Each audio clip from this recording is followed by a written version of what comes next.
अस्सलामुअलैकुम वरहमतुल्लाहि वबरकातुहू। तो आज का व्लॉग स्टार्ट करते हैं नाश्ते से। तो संडे का दिन था और नाश्ता हम लोग कर रहे थे अल्हम्दुलिल्लाह हलीम और पराठे का नाश्ता। तो यहाँ पर पराठे का नाश्ता करने के बाद हो गया था, सारे दिन भर के काम करने के बाद हो गया था शाम का टाइम। तो शाम में मैंने सोचा कि आज कोई नई रेसिपी ट्राई करते हैं। तो आज मैं बनाने जा रही हूँ चिकन मोमोज़। चिकन मोमोज़ बहुत ही फेमस हैं इंडिया के और बहुत सी कंट्रीज़ में बहुत ही खाए जाते हैं और ये ऑयल फ्री भी होते हैं। इसी वजह से हम आज ट्राई करूँगी मैं कि ये बग़ैर ऑयल के किस तरीके से टेस्ट में अच्छे होते भी हैं या नहीं भी होते। तो मैं फ़र्स्ट टाइम बनाने लगी हूँ, तो इसी के साथ साथ आपके साथ भी शेयर करती हूँ इसकी रेसिपी। तो रेसिपी को लास्ट तक ज़रूर देखिएगा, चैनल सब्सक्राइब कर लें और लाइक शेयर ज़रूर करें। तो यहाँ पर मैंने 1 कप मैदा ले लिया था, ज़्यादा मैं क्वांटिटी में नहीं बना रही थी क्योंकि ये टेस्ट करने के लिए मैं थोड़ी सी क्वांटिटी में बना के देख रही थी कि मोमोज़ बनते किस तरीके से हैं, मोमोज़ की क्या साइंस एंड टेक्निक्स हैं। तो मैंने क्या किया था, सिर्फ सादा नमक और 1 टेबल स्पून ऑयल डाल के आटा जिस तरीके से हम गूँधते हैं वैसे ही मैदा लेकर 1 कप वो मैंने गूँध के रख दिया था सेट होने के लिए। और इसी के बाद मैंने चिकन बोनलेस आपके सामने कीमा बना लिया था चॉपर के अंदर।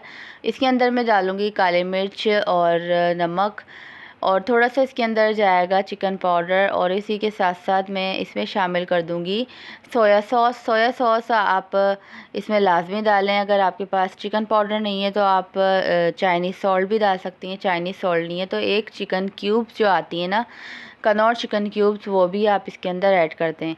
और इसमें सिर्फ़ और सिर्फ इसमें सब्ज़ी जाती है स्प्रिंग अनियन, जो हरी प्याज के पत्ते जो होते हैं ना वो इसके अंदर ऐड होते हैं। वो थोड़ी सी क्वांटिटी में मैंने डाल दिया था और अपना मसाला सब मिक्स करके रख दिया था। जब तक हमारा आटा भी, हमारा जो मैदा है वो ठहर गया था, बिल्कुल सॉफ़्ट हो गया था। और ना ही इसको इतना सॉफ़्ट रखना है, ना ही इसको ज़्यादा कड़क रखना है, बस नॉर्मल आपको इसका डो बनानी है। और इसको अच्छी तरीके से हाथों की मदद से आप इसको स्मूथ कर लेंगे, गूंद लेंगे अच्छी तरीके से, हाथों में चिपके नहीं। हल्का सा टेबल पे आप इसके अंदर मैदा डाल के इसको और अच्छी तरीके से गूंद लें या मसल लें। जिस तरीके से हम पिज़्ज़ा डो बनाते हैं इसी तरीके से आप इसको अच्छी तरीके से कवर कर लें। यहाँ पर आपके पास 2 तरीके होते हैं। अगर आप छोटे छोटे पेड़े बनाना चाहते हैं तो आप इस तरीके से, जिस तरीके से मैं कर रही हूँ, इसकी छोटी छोटी सी कटिंग कर लें। अगर आप लोगों को छोटी छोटी सी रोटियां या सर्किल टाइप का हमें गोल बनाना है, अगर वो नहीं बनता आपसे तो आप एक बड़ी रोटी बना लें जिस तरीके से मैं बना रही हूँ। फिर आप इसको किसी भी कटर से या किसी भी ढक्कन वगैरह से आप इसको कट कर सकते हैं, या कोई ग्लास ले लें, जिस तरीके से हम टिक्कियाँ वगैरह काटते हैं वो आप काट सकते हैं। अच्छा, मोमोज़ बनाने के लिए हमारे पास जो पाकिस्तान में प्लास्टिक के ना कटर्स भी मिलते हैं, जो समोसे की फोल्डिंग वाले कटर्स होते हैं, वो भी आप यूज़ कर सकते हैं। मेरे पास नहीं था अवेलेबल, अगर वो मेरे पास होता तो और जल्दी और आसान तरीके से मोमोज़ बन जाते। लेकर आ जाऊँगी इंशाल्लाह। मैं दोबारा जो ट्राई करूँगी ना वो आपको उसी प्लास्टिक के जो मोल्ड्स होते हैं ना उससे बनाना सिखाऊंगी। तो यहाँ पर देखें, गोल राउंड शेप में आपको बनाने हैं। सिंपल तरीके से आज बना रही हूँ, कोई ज़्यादा इतनी टेक्निक्स नहीं है इसके अंदर कि आप वो पोटली वाले बनाएं या कचौरी वाले बनाएं। सिंपल मैं आपको इसको हाफ़ मून वाला शेप दूंगी।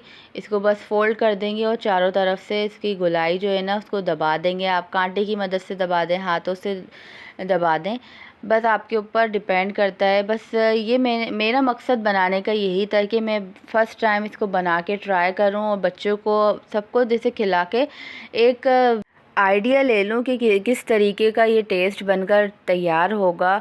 और बच्चों को अगर हमें खिलाती हूँ ना कोई भी नई चीज़, अगर बच्चों ने तारीफ़ कर दी और मेरे हस्बैंड ने तारीफ़ कर दी तो समझे बस मेरी जो रेसिपी है ना वो बिल्कुल परफेक्ट बनी है।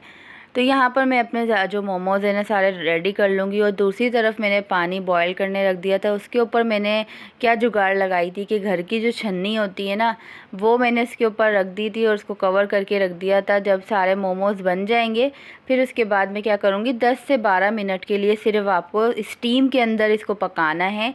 स्टीम के अंदर ही ये बनेंगे। 10 से 12 मिनट में ये अच्छी तरीके से कुक हो जाएंगे। अंदर भी जो हमारा कच्चा कीमा है ना, वो भी पक के तैयार हो जाएगा। और ये देखें कितने ज़बरदस्त से हमारे मोमोज़ बनकर रेडी हुए हैं। और इसको अगर आप पलट के भी थोड़ी सी देर रख देंगे तो ये है कि दोनों साइड से आपके अच्छी तरीके से मोमोज़ पक जाएंगे। बहुत ही मज़ेदार सी रेसिपी है, बहुत ही डिलीशियस और बहुत ही अच्छा फ्लेवर इसका बनकर रेडी हुआ था। तो ज़रूर ट्राई करिएगा। इंशाल्लाह नेक्स्ट टाइम मैं इसको टिक्का फ्लेवर में भी बनाकर रेडी करूँगी। और मुझे तो बहुत पसंद आई है ये रेसिपी, क्योंकि इसमें ना कोई ऑयल है, क्योंकि ऑयल आपको पता है कितना एक्सपेंसिव हो गया है। ऑयल विदाउट ऑयल ये हमारे जो समोसे टाइप की ना, इसकी टेस्ट आ रहा था समोसे या कचौरी जिस तरीके से हम बनाते हैं फ्राइड, लेकिन ये फ्राइड बिल्कुल भी नहीं था, स्टीम वाला था और बहुत ही मज़ेदार सा बनकर रेडी हो गया था। नेक्स्ट जो मैं बनाना सिखाऊंगी ना, अगर दोबारा मैंने मोमोज़ बनाए तो चिकन टिक्का फ्लेवर का मोमोज़ मैंने ट्राई करूंगी और वो फ्राई बनाऊंगी। फ्राई और इसकी स्टीम वाले और फ्राई वाले में फिर देखेंगे कि क्या डिफरेंस आता है। तो ये रेसिपी बहुत ही मज़ेदार और बहुत ही ज़बरदस्त सी बनी थी। गरम गरम मोमोज़ आप सर्व करके खाएं, आप और आपके बच्चे बहुत इंजॉय करेंगे। बहुत ही मज़ेदार सी ये रेसिपीज़ है और मुझे तो पर्सनली बहुत पसंद आई थी ये रेसिपी। फ़र्स्ट टाइम मैंने ट्राई करी थी। तो ये रेसिपी ऐसी है कि आप लोग घर में आसान तरीके से बना सकते हैं। वीडियो अच्छी लगे तो इसको लाइक शेयर ज़रूर करें, सब्सक्राइब भी करें मेरे चैनल को। और यहाँ पर देखिए कितने मज़ेदार सा गरम गरम सा हम लोग इंजॉय कर रहे हैं, खा रहे हैं। अगर इसके साथ आप लोग को मोमोज़ की चटनी भी चाहिए तो मुझे कमेंट्स में ज़रूर बताइएगा। मोमोज़ की चटनी भी बनाना इंशाल्लाह आपके साथ शेयर करूँगी। इसी के साथ साथ दीजिए इजाज़त। अल्लाह हाफिज़।